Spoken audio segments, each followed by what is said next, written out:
Welcome to Around the Table. I am your host, Vision Coach Alicia, and I am so excited this evening, as I am every Friday evening, to come on in and sit with you. So let's get started tonight by you grabbing someone, a friend, letting them know we're on the air so that they could join us tonight because I am excited as always when it's Friday. This is a place for authors, coaches, speakers, and entrepreneurs. And every Friday night, I have a guest. What are you drinking tonight around the table? Well, tonight I'm drinking water. Just plain out water tonight, no tea, no anything special, because I want to sit with you for the next 35 minutes and have you enjoy this show. So welcome again. I am your crystal clear vision coach, and every Friday night I aim to bring you an exciting show. And guess what? Tonight is absolutely no difference. And so, without any further delay tonight, I am going to bring up my guest. My guest tonight is, and here she comes. Hi, Altovise.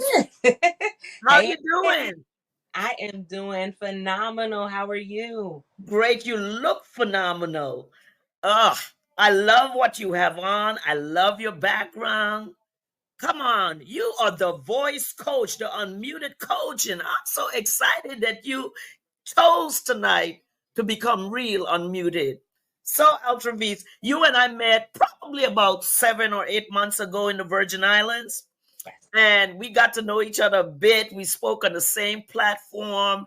We had a great time, getting to know each other. And so, guess what? Tonight, you are my first guest that is going actually on my new network with me. So thank you for being my guest tonight as we join the CTR network, and you've become my first guest. So we're gonna celebrate tonight. Thank you.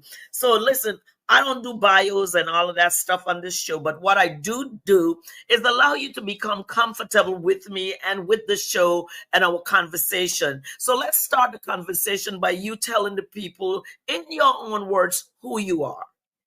So there are so many different ways to be able to describe who I am. I am a mother, I'm an introvert, I'm an influencer, I'm a speaker and author.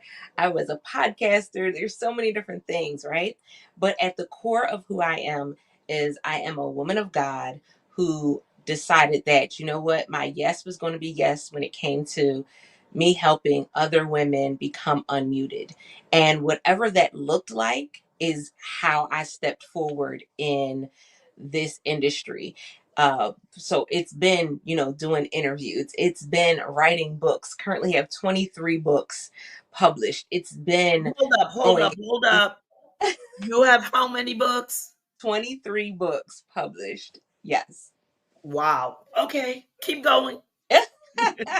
It's been me stepping in the line of fire as an intercessor and being able to stand in the gap with women that have been through homelessness, abuse, domestic violence, um, loss, grief, so many Yes. different things, and being able to help them take what it is that they've gone through and become unmuted and sharing their story. Now, it's interesting because for some women that meant publishing a book.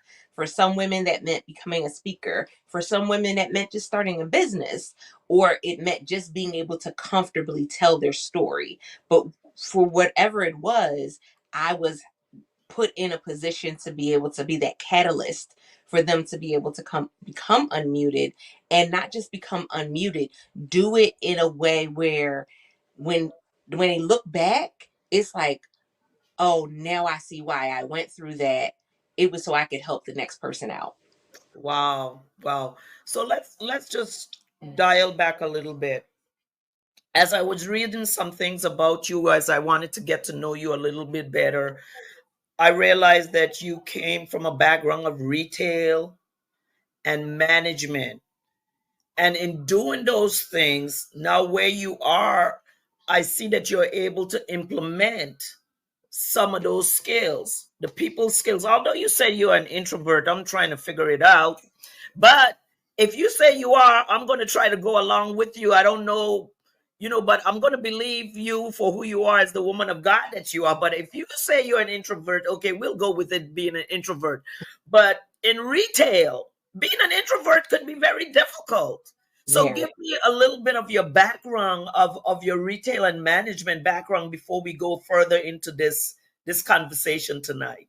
So I've always been in some type of management role. I've always been in some type of retail role. I've worked with different companies from KB Toys to Foot Locker and Payless and so many different atmospheres, when it comes to being in retail. One of the most Mhm. valuable things as an introvert in retail is that I'm the person that listens. So where everybody else was just trying to throw, this is the next deal and try this and try that, I was the one who said, okay, so, tell me a little bit about what's going on.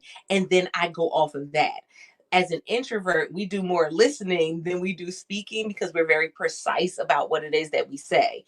Not just that, listen, I don't always like the big crowds. I like to be able to kind of be by myself. So that Okay. one-on-one conversation really Mhm. takes it to a whole nother level. But because of who I am as an intercessor as well, I would be the one where people would come and open up to me. I mean, I could be in any atmosphere and Yes.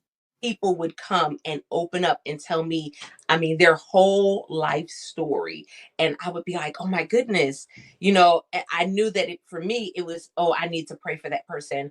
Oh, I need to give them an encouraging word.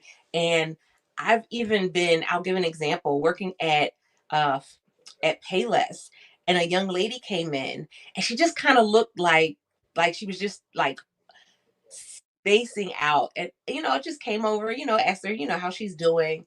And she turned to me and she said, I just watched my best friend get abused by her boyfriend. And I just dropped Mm. her off at the hospital. And I don't know how to feel right now. Like, I don't know what the next step is. I don't know if she's going to tell them that it was him. I don't know. Like, and again, this is somebody who doesn't know me No, at all, you. but because of the presence that I have, she felt comfortable in being able to just say, okay, I need somebody to talk to. Let me go ahead and talk to you. And I was able to give her some positive reinforcement. But those were the type of scenarios that I would come in contact with, even while working in management, even while working in retail. And I'm also one of those type of people that I measure 9 times so I can cut once, Hmm. which definitely is an amazing skill to have in management because Yeah. you're going just off of what looks good or what you saw somebody else do, but you're actually creating the process and Yeah. recreating the process. Creating it. Yeah. And as an intercessor really listens so that they can hear God, because an intercessor prays through something. An intercessor doesn't is not like a prayer warrior who just they're gonna come hit it and they're gone. But an intercessor is gonna come and pray through that person through. So you're very sensitive in the spiritual realm when it comes to that. And that is why I could accept you being an introvert at that point. So that's awesome. Listen, Altravis, let's go here. The shirt that you're wearing, it says unmuted. And we know you are a life coach and you also are the voice. I love that piece about you. You are the voice. And being a life coach without a voice would not have worked for you. So God had to restore your voice. And I know He had to restore your voice. So let's talk about you being an overcomer. So it's interesting because I'm still in the process of overcoming. I Okay. always tell people that it is a process. It's never like when you get to that end result, it's when you hear God say, well done, my good and faithful servant. Like there's Uh-huh. always going to be something to work on. So being the overcomer has become a process of being transparent about where I am, not being so fixated and idolizing where I'm trying to go, and being able to be clear in hearing God's voice through it all. Come So on. for me, I moved back in back a minute in 2009. I found out that my girls had been molested, Okay. and it sent us into a whirlwind of trying to figure things out. I ended up moving from Philadelphia to Maryland, Mm-hmm. and it Is was that where you are now in Maryland? well, I'm in Delaware now. Just You're moved in to Delaware. Delaware. I've Okay. only been in Delaware for about a year now. Okay. That's been a process. Mhm. Yeah, I can imagine. I um, just came back from the Virgin Islands yeah, last month, so I understand. Go ahead. Go ahead. it's been a process, Yes. but um, moved from everyone I knew because I had to. It wasn't like it wasn't a move where I was like, oh yeah, let's plan to move here. It was literally the day that I was supposed to move into someone else's home. They called me and told me to find somewhere else to go. And so I literally had nowhere to go. And Mm. my aunt, who I was with for, it was 4th of July weekend. I was with her for the weekend, me and the kids. And we drove to Philadelphia, packed up whatever we could fit inside of her truck, and moved to Maryland. And I think I made it back one more time to kind of pick up a few more things, but that was it. Okay. So we left it all. Wow. It was difficult because at the time I was, you know how they say, a wounded warrior, Yes. still trying to fight, you still trying to, Mm-hmm. you still Mm-hmm. trying, but you got wounds, and so you're in pain as well. I had never told anyone up to that point that I had been molested as a child.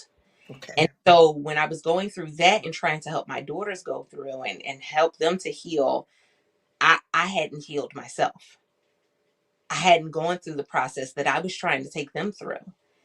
And so that was a struggle because you're trying to be mom, you're trying to be protector, provider, you're trying to be friend, to help them through this process. You're also trying to be enforcer, you're trying to be all of these things, teacher. Um, and we wear all of these extra hats because of trauma. Yes. we Yes. we have all these, so that all these battle wounds and things that we're trying to cover up, we have all these bandages on ourselves, and we're walking wounded. And so for many years that was who I was walking wounded. I was showing up with the smile on, with the face, with some makeup or some heels, some cute outfit, or if I could afford a cute outfit, because there was those times where I just barely could afford food. But you show up. Yes. And part of the lesson that I was able to learn through that is becoming unmuted does not mean I have to show up with a mask on. Come on. Go there for a little bit. And that's what most people think when Mm-hmm. they think becoming unmuted and telling people about ourselves mean I have to be loud. I have to be arrogant. I have to be prideful. No, no, no. Being unmuted means I am comfortable in telling you that I'm not okay. I'm comfortable in telling you that I'm not perfect. I'm comfortable in telling you that I failed at something. I'm Mm. comfortable in telling you, not because I want to stay there, but because I know that this may be where I am right now, but it doesn't have to be where I am tomorrow. Come on. Listen, you are listening to Around the Table. Over here we have, hi Marisa, thank you for joining us. Allison, we see you over there. Thank you for Takima. And there you are, Dr. Joe. Thank you, Karen. Thank you, ladies, for coming in and joining us tonight as we sit around the table. My guest this evening is Coach Altovise Pelzer. And listen, we're going to go into this place. As you see, tag there, it says the voice manager. So tell them what the voice manager is really all about. So the voice manager is getting down and being your battle buddy, right? Being that person that I'm looking out for you, and we're in this together because I need you to understand that you can get through this. You Come can on. take what you have, you can take Hmm. the resources, and you can move forward. The big difference between me and a lot of other coaches was that a lot of other coaches wanted you to learn 9,000 different things, or they wanted you to take this course and this course and learn this process and this process and pay for this and pay for that. And my first thing whenever I work with somebody is, no, let's start with what you already have. Mm. It's great to get all the new fancy stuff. It's great, but sometimes we get overwhelmed with shiny object syndrome. Okay. Yes, yes. Get overwhelmed with all of the cute and pretty stuff and making things nice and having a logo and having a website, and all of that is cute. But what is it that you're actually bringing to the table when you show up? That's Come just like on. people would go and get coaching to become a speaker so that way they just, because they want to do a keynote, they want to be able to be a keynote speaker. Okay, but can you just be able to properly tell your story Mm. and not tell it from a place where you're wounded and you're bitter, but can you tell it from a place of being better? Come on. Yes, And so yes, that's so valuable, because when I'm speaking from a place of bitterness, I'm not helping anybody, including myself, yes, because I'm keeping myself on that merry-go-round of, this is who I am. I'm the victim instead of being the victor. You know, Altravis, one of my main things in coaching is I teach healing from emotional enemies through a book. And my t-shirt says, be bigger, be better, not bitter. Because that's the one thing that I found with coaching women, that the forgiveness process, if they don't get into that place, they remain bitter in who they are, and then they shrink. They're no longer who they are called to be. They are so that's why I say you got to become bigger at who God has called you to be. So the process, so when you unmute someone that you're coaching, is it because they're normally like shut down and not wanting to be an extrovert or whoever they may think that they are? So from your, because I, when I read that, I said, wow, the unmuted coach, that was so awesome to me, because as I teach healing from emotional enemies, some of the people that they're so closed down, so shut down, that I have to go through this whole process. And what I teach is similar to you. I teach them, listen, you got to move, acknowledge your past so you could move to the present so that we can take care of your future. And that's how I teach it. So it's so similar what you're saying tonight. I'm getting excited. So as you teach that process and go through that process, the one thing that you said to me is that it's a process, that it does not mean that you have overcame. And so with me, I use the word, it's a journey. It's a journey. You're going to go through a journey, because sometimes there are things that come to try to keep you in that place, like you have to learn that they're triggers Yep. and how to deal with them. So let's go to this place. So it's interesting that you would say that, because what I did was I did an anthology, and so Okay. brought together um, a few different people. One of your 23 books. Right. Okay. I brought together a few different people to tell their story of what it meant for them to be unmuted. And Okay. one of them was a good girlfriend of mine who, at a young age, she was the witness to her mother's murder. Wow. Okay. And it was so interesting because it was something that, for a long time, she if she tried to talk about it, she would cry, or she would get emotional, she would get choked up. And so this was like her official moment of becoming unmuted with that story and sharing Yeah. Yeah. why, it took her, some time before she actually spoke up about what she saw. And that led to them finding the evidence, and them finding her mother, and them finding, them, arresting the person. And all of that was from her speaking up, but it took her some time to speak up, and why it took her some time to speak up. And that literally, that's the process of becoming unmuted. On a process.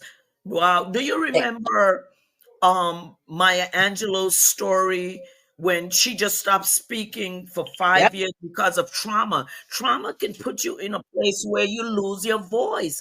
And sometimes people will not regain their voices if they don't have people like you who care, who are concerned, and they come to you. But you said something earlier. We've got to learn to meet people where they are. That with some things you don't need all the bells and whistles to do it. You do it gradually, and you make it become what it is supposed to become. Because I like doing one-on-ones, but they wear me out. Ugh. So, you know, in groups, you're a little bit more careful because some people are not as open in groups and don't reveal the whole thing. So you have to use your skill as that coach, that healing coach, because that's what I am in that sense. I'm a vision healing coach because I found out when I started to help people with their businesses, Altravis, that some of them could not get their businesses going and off the ground because they needed to heal. Yep. They could not function in their businesses because they had so much baggage. So my coach said, you need to combine both what you do.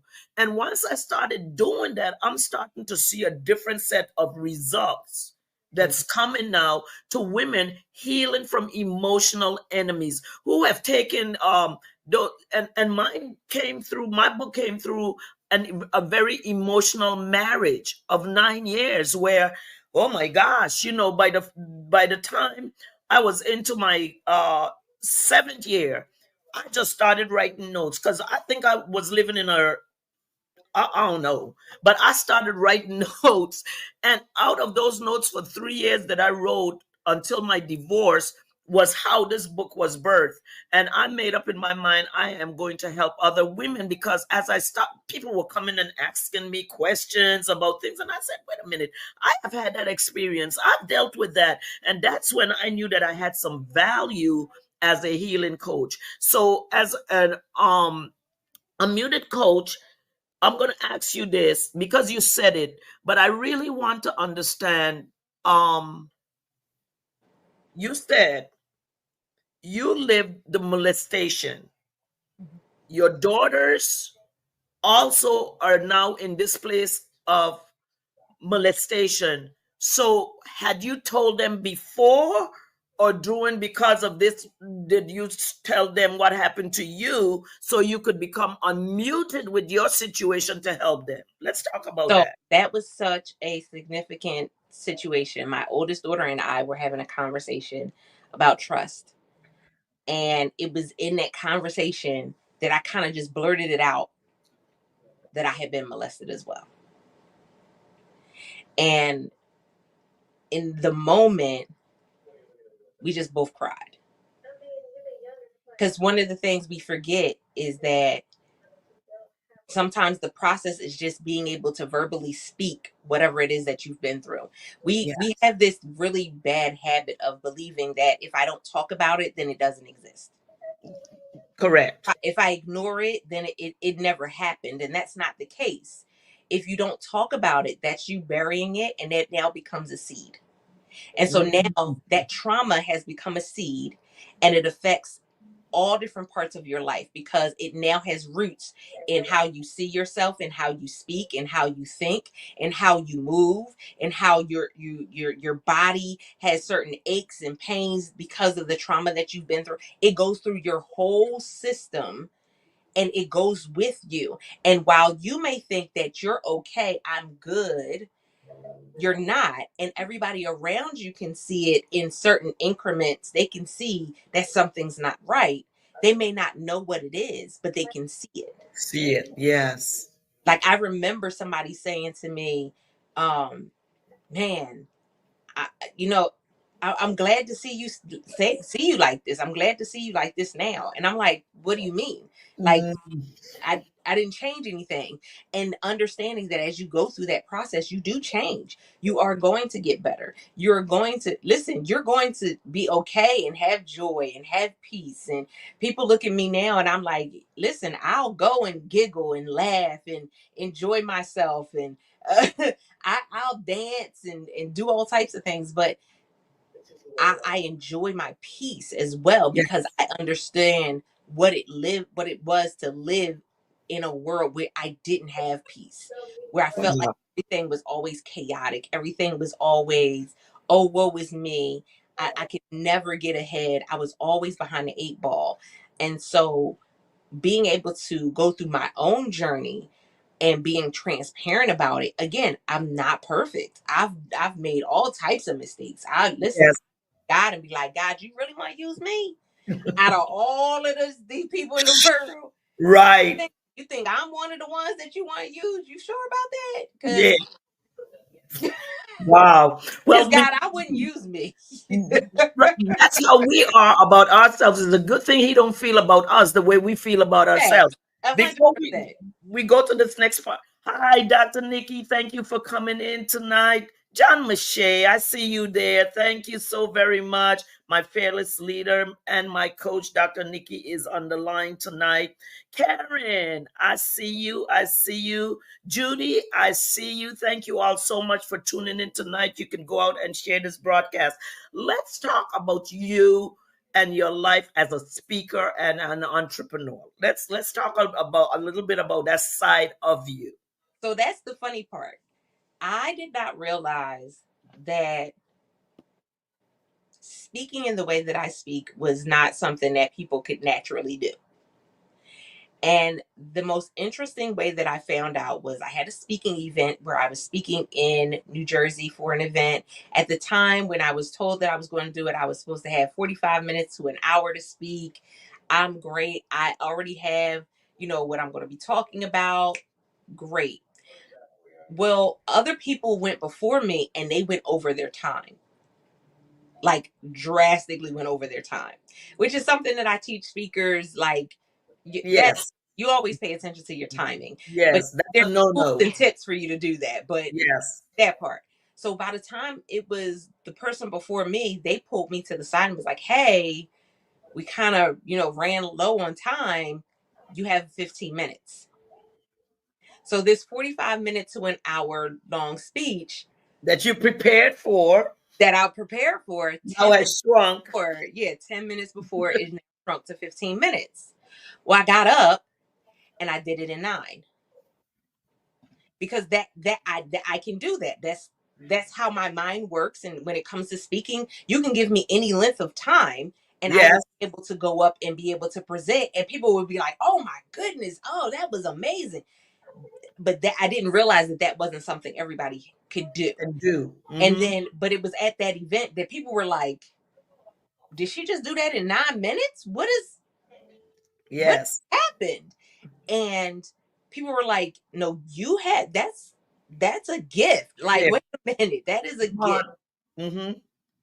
And so I said, okay, well, let me go and teach other women, especially women that have gone through trauma, that have gone through abuse and things like that. Let me go and teach other women these little tips and tools. So not only are they not getting up and being the wounded warrior when they're trying to, speak to somebody or minister to someone or just tell their story, but also so they can get in and get out. They can get the information out there that's necessary and needed, and then go ahead to the next thing. Um, the process has been critiqued over time. And Mm-hmm. so I love it. I can be on stage and I always, yeah, Dr. Shamika, who we were connected to, she loves having me host virtually and in person, because she's just like, I know you're just going to kill it. Whenever you get up, you're going to Yes, even when we did the event in Maryland a few years ago, and the electricity went out, and we still went forward. And I remember that. like, you have to understand that when this is your craft, that this is the hill that you stand on, then you're going to do what it is necessary for you to be able to excel in it. And then when it comes to the coaching piece, I always tell this story because this is the one that touches my heart so much. Is when I first started writing, when I first wrote my book in 2016, the very first one, It's Okay to Cry. um I, I started doing things on live streaming and social media. And one of my aunts was like, I'm so proud of you. oh my goodness, I think I want to write a book. And I was like, great, because we could do this and we're gonna do this. And she was like, wait. She said, I said I wanted to write a book. I didn't say I wanted to write a book today. Wait a minute. Now, mind you, from that point until now, she's actually published 5 books. Wow. But Okay. here's the part that really stood out. In 2020, everybody went through what? The pandemic. Yes. Everybody in the pandemic has on a mask, right? Mm-hmm. At the time, I was living in Maryland, but I was volunteering, handing out food in Delaware during the pandemic, with an amazing organization that's here in Delaware. Absolutely love them. But I'm handing out food, and a woman walks up to me and says,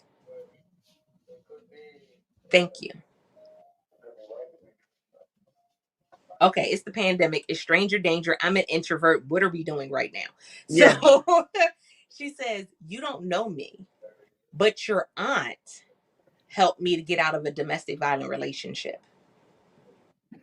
And Wow. I know that she was able to do it because you helped her to be able to tell her story." Story in her book. Correct? Wow, that is so awesome, Altravis. Listening, you are joining us tonight on Around the Table, and my guest is the amazing Altravis. And she is a coach, and what she does is absolutely phenomenal. She's the voice manager. She helps you to become unmuted. So as we're listening to this story, let me see if there's any questions, because comments, yes, it becomes rooted deep within you when you speak. Yes. We've got to understand that some of us do things very naturally, while other people have to struggle to get it done. And so for you to write 23 books, that's a natural thing that you do. I'm on my 7th book, and it's not the most natural thing for me to do. I do in spurs. As a matter of fact, Healing from Emotional Enemies, the one that I do the course and teaching with, was my very first book.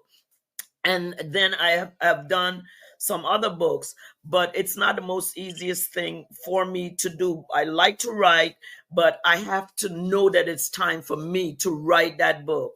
And I've done the anthologies as well, because I love to share women stories. And the first one was actually Superb Woman, and we're getting ready to do Superb Woman 2.0. Yes, we're getting ready to do that. I'm hoping that I can get it done by my 70th birthday in September. So that's the goal for that book. I was talking about it today with someone. So listening to you that you wrote 23 books, it's encouraging me to continue going, because sometimes I get lazy with that part of the journey, because there are other parts sometimes that's more interesting to me. Like I like doing the show. I like speaking on stages. I like, but if I'm going to do that, I need to have a book to sell while I am speaking on stage or doing these things. That's what my coach would say. I remember, oh my goodness, I was going somewhere to speak. Um, and I wasn't taking my books. And I happened to call her and say, well, I'm getting ready. I'm running out of this. And she said, and are you taking your books? And I was like, no. And she, let me tell you. And I took those books with me, and it was the best thing that I ever done. I was just rushing, wasn't even thinking, because I was in the moment of going to speak, not concentrating on going to compliment it. Hi, Pastor Hoban, I see you. Hi, Allison Curry. Thank you. She said she loves. And there is my other Dr. Connie Stewart. Thank you so much for coming in today. I see my cousin Jacqueline is in, Joycelyn is in here. Thank you, ladies, so much for sharing this time with us this evening as I speak with Coach Altravis. Now, I'm going to ask you this.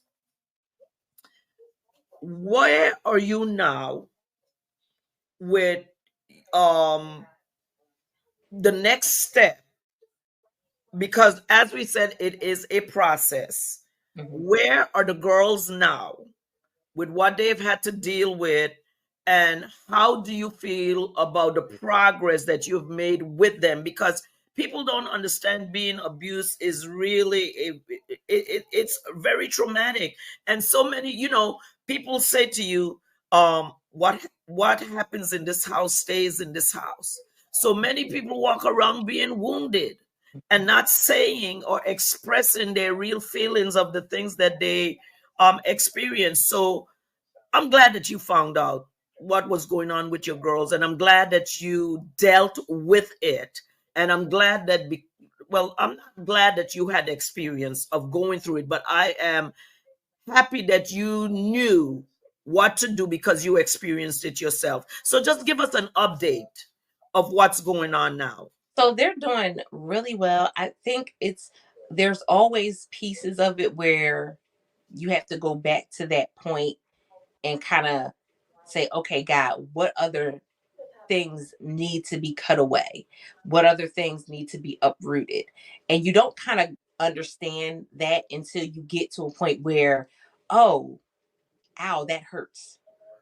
Like, you ever be doing something and you get like, you feel like something's sore and you're like, what did I do to my leg? What did I do to my arm? Why is it sore there? And it wasn't until you tried to move it or use it that you realized it was sore, because you didn't even realize that it was a wound there. Sometimes going through the healing process when it comes to trauma, that's what it feels like. It's Hmm.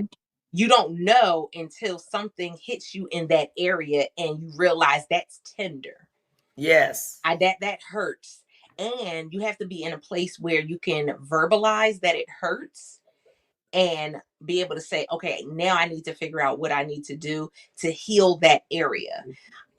Which is going to be different. It's going to be difficult for some, it'll be easier for others. We also have to understand that there's going to be times where, just like somebody who had something that was broken, and then when it healed, it didn't heal properly. There's times where things have to be rebroken in order for it to be refit, placed back into That position, is good. in order for it to be completely healed. So Yes. when we go through this process of overcoming our traumas and overcoming abuse, especially when it comes to domestic violence, when it comes to molestation and rape, it may not be the same for each person, because everybody's going to have different, pressure points, and your proximity to the situation is also going to be really different. So it depends on who it was that did the abuse, or that molested you, or it depends on how it was handled, and who you felt like you could trust and who you felt like you couldn't trust. And so, all of those things are definitely pieces of the puzzle that comes together over time. And so Hmm. I love that they've been able to kind of go through and find those different pieces and start putting those pieces together on their own. And again, I'm not perfect. So there's points where I may have been the point where the trauma came from.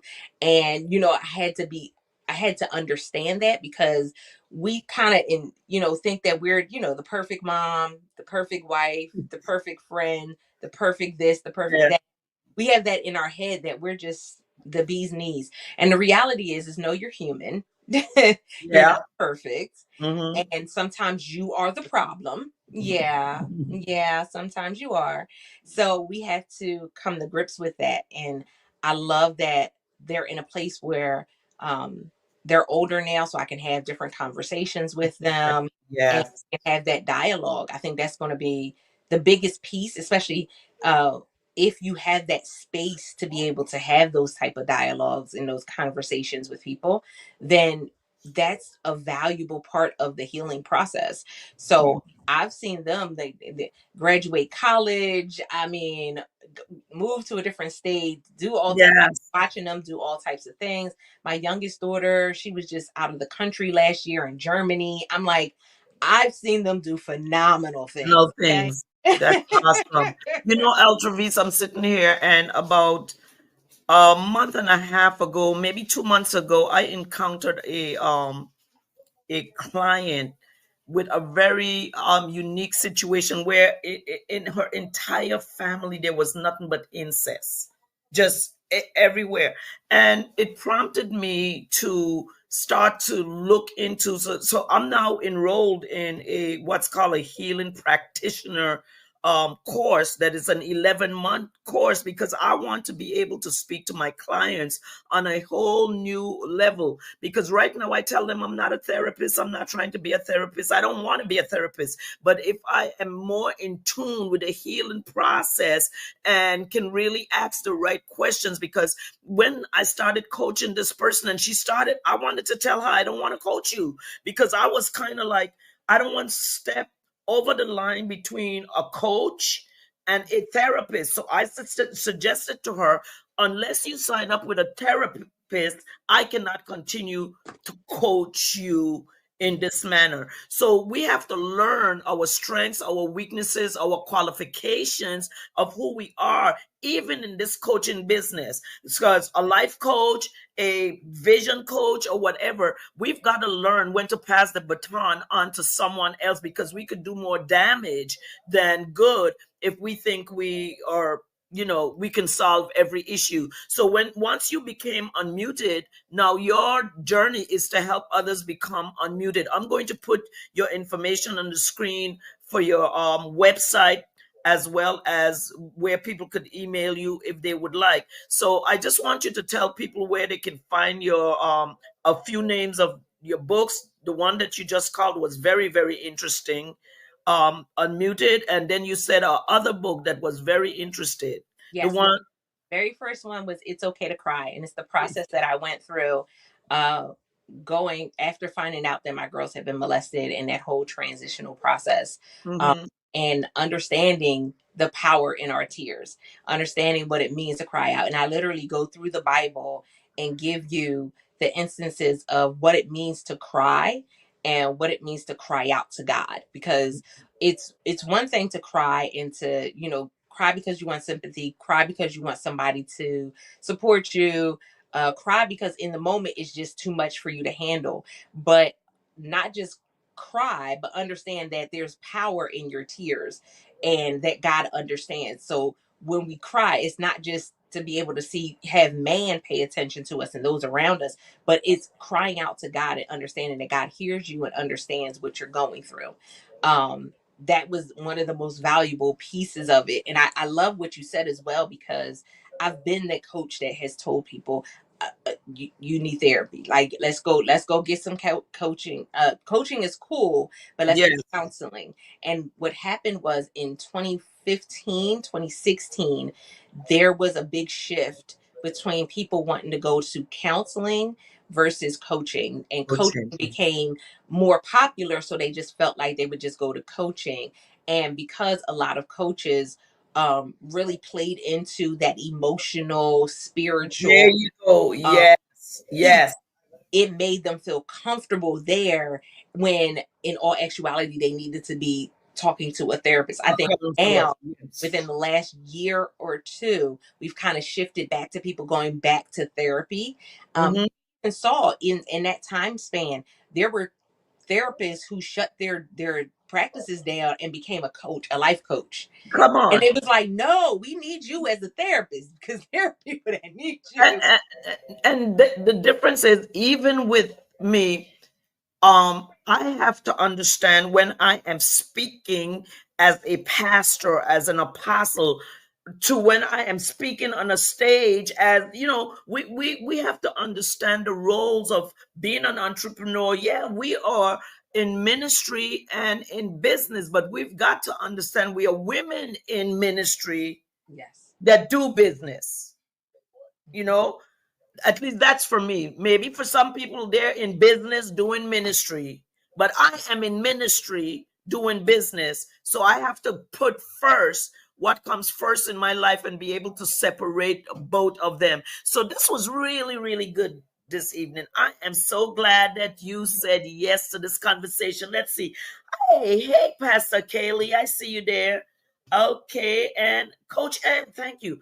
Ooh, this is a long-term friend. Hi, Kurt, all the way in the Virgin Islands. I see you here tonight. Ursula, I see you as well. Thank you all so much for joining us at Around the Table tonight with my very, very special guest. She is the voice manager, Coach Altovise Pelzer. So let's get ready to wrap this up. So now, as we are speaking, you and I are getting ready to speak again at an event, but you will be in person this time. I'll be virtual this time, but we get to share it with each other again. So, what is next for you? What are you doing right now? What is next for you in So your? next is the next book project. That's what I'm working on. Uh, that's going to be an interesting one because it's about change. And woo, man, that's one of them things that we fight.